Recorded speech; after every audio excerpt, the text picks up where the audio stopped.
These are allegations of abuse of power, obstruction, and corruption. And they warrant further investigation by the House of Representatives. That's why today I am directing our House committee to open a formal impeachment inquiry into President Joe Biden.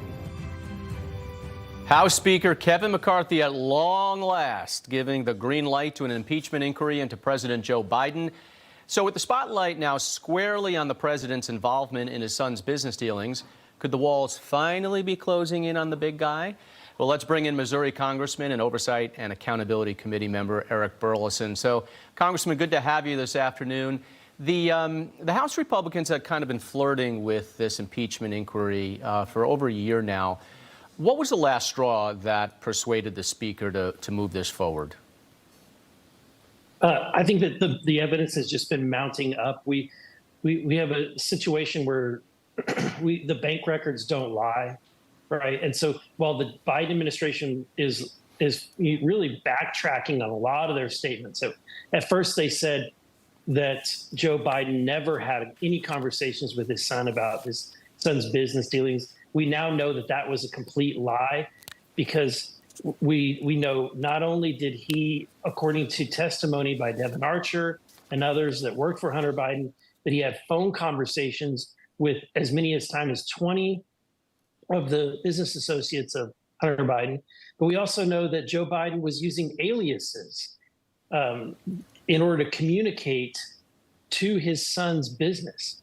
And so I think that's the latest evidence that we have that it demands us to continue and to move forward with a more formal part of the investigation, which is impeachment inquiry.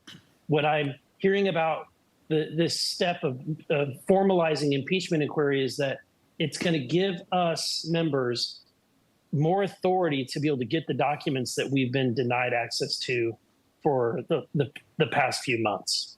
Well, that's what I was going to ask you. So DOJ and the Biden administration holding things back and really trying to play a little defense here. So now you're able to get certain things that you weren't able to. Is there anything in particular that you're really trying to zero in on?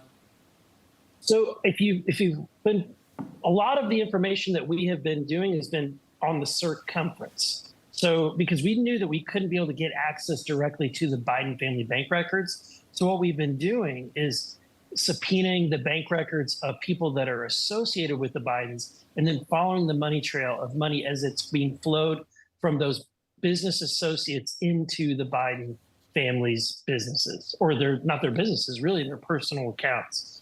And so that's kind of been the strategy. We knew that we weren't going to be able to get access directly to their bank accounts. But now that we have this mounting evidence, now that we're under full impeachment inquiry, hopefully we can get access to the bank accounts of the Biden family members, their insurance accounts, because that seems to be one of the accounts that they might be using to hide money, and anything else that we can get our hands on. So the Oversight Committee on its website lists the entire timeline of the Biden family business with links to wire transfers, photos, a lot of other suspicious activities. Do you personally think right now that there's enough direct evidence linking the president to high crimes and misdemeanors when he was either VP or currently, or does a case still need to be made? I think that there's certainly enough evidence to send Hunter Biden to jail for acting as a foreign agent. The question is, can we make a connection to Joe Biden personally benefiting? Now, there's some evidence that Joe Biden has personally benefited. For example, Hunter Biden has paid expenses, but we won't know what kind of expenses that were being paid until we get access to those bank records. But if Joe Biden's name is not on a check or a wire transfer from Hunter Biden to Joe Biden's account, is that going to create problems for you to go forward with impeachment? No, to me, if we find out that, for example, Hunter Biden was paying utility bills, he's paying rent, he's paying for the living expenses of Joe Biden, at the end of the day, if you think about it, they don't have to have the money directly transferred to Joe if Joe has full access to spend the money that is in his son's bank accounts. sending it to Joe Biden would be completely unnecessary.